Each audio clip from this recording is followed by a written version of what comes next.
Hi పిల్లలు! ఈరోజు మనం ఓ 13 ఏళ్ల అమ్మాయి గుండెలో దాచుకున్న భావాలని, కలల్ని, కొరింకథల్ని వినబోతున్నాం.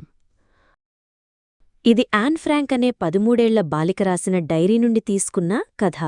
ఆమె డైరీ రాయడం మొదలుపెట్టినప్పుడు తనకొసలు నిజమైన స్నేహితురాలు లేనట్లు అనిపించింది. బయటికి ఆమెకు కుటుంబం ఉంది, చాలామంది స్నేహితులు ఉన్నట్లు కనిపించినా వారిలో ఎవరితోనూ ఆమె తన అసలు భావాలను పంచుకోలేకపోయింది. అందుకే తన భావాలను రాసుకునే ఓ నిజమైన స్నేహితురాల్లా ఒక డైరీని ఊహించుకుంది. ఆ డైరీకి కిట్టి అని పేరు పెట్టింది. డైరీతో మాట్లాడినట్లుగా తన జీవితంలో జరిగే చిన్న పెద్ద విషయాలన్నీ అందులో రాయడం మొదలుపెట్టింది. తన కుటుంబం గురించి యాన్ ఫ్రాంక్ వివరంగా చెబుతుంది. తన తండ్రి పేరు ఆటో ఫ్రాంక్, తల్లి ఎడిత్ ఫ్రాంక్. యాన్కి ఒక అక్క ఉంది, మార్గాట్ ఫ్రాంక్. ఆమె జర్మనీలోని ఫ్రాంక్ఫర్ట్ నగరంలో 1929లో జన్మించింది.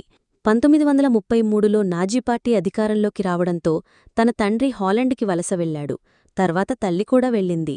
యాన్, మార్గాట్లు కొంతకాలం అమ్మమ్మతో ఆఖెన్ అనే ఊరిలో ఉండి, యాన్ చివరికి హాలాండ్కి ఫిబ్రవరిలో చేరింది.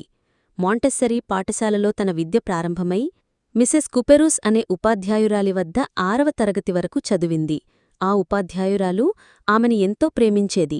తర్వాత 1941లో అమ్మమ్మకు ఆపరేషన్ చేయాల్సి రావడంతో యాన్ పుట్టినరోజు పెద్దగా జరగలేదు. 1942లో అమ్మమ్మ మరణించింది. ఆ సంవత్సరం ఆమె పుట్టినరోజు వేడుకలో ఆమె జ్ఞాపకార్థంగా ఒక దీపం వెలిగించారు. అంతేకాక 1942 జూన్ 20 తేదీన తన తరగతిలో ప్రమోషన్ పరీక్షల విషయమై కలిగిన ఆందోళనను వివరంగా రాసింది.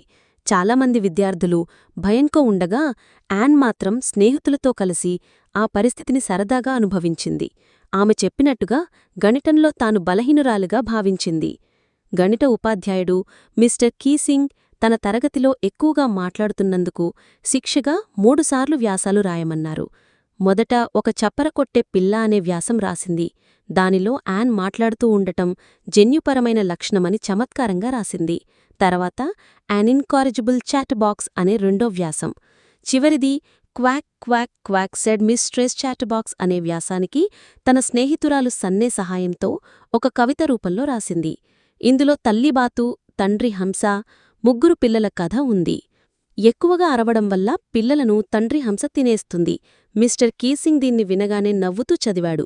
అప్పటినుంచి యాన్ను మాట్లాడనివ్వటం ప్రారంభించాడు. మరెప్పుడూ అలాంటి శిక్షలు ఇవ్వలేదు. ఈ డైరీలో యాన్ తన అనుభవాలను నిజాయితీగా, ఎంతో మనస్ఫూర్తిగా రాసింది. బయటికి ఆమె జీవితం సాఫీగా ఉన్నట్లు కనిపించినా తనలోని ఒంటరితనాన్ని, భావోద్వేగాలను ఈ డైరీ ద్వారా వ్యక్తీకరించింది. చిన్న వయసులోనే ప్రపంచం గమనించని కోణాలను ఆమె తన మాటల్లో వ్యక్తం చేసి చరిత్రలో తన స్థానం ఏర్పరచుకుంది. యూస్ఫుల్ అనిపిస్తే లైక్ చేయండి, ఫ్రెండ్స్కి షేర్ చేయండి. మరిన్ని వీడియోల కోసం సబ్స్క్రైబ్ చేయండి. ఎడ్యు ఏఐ ఇన్ఫో.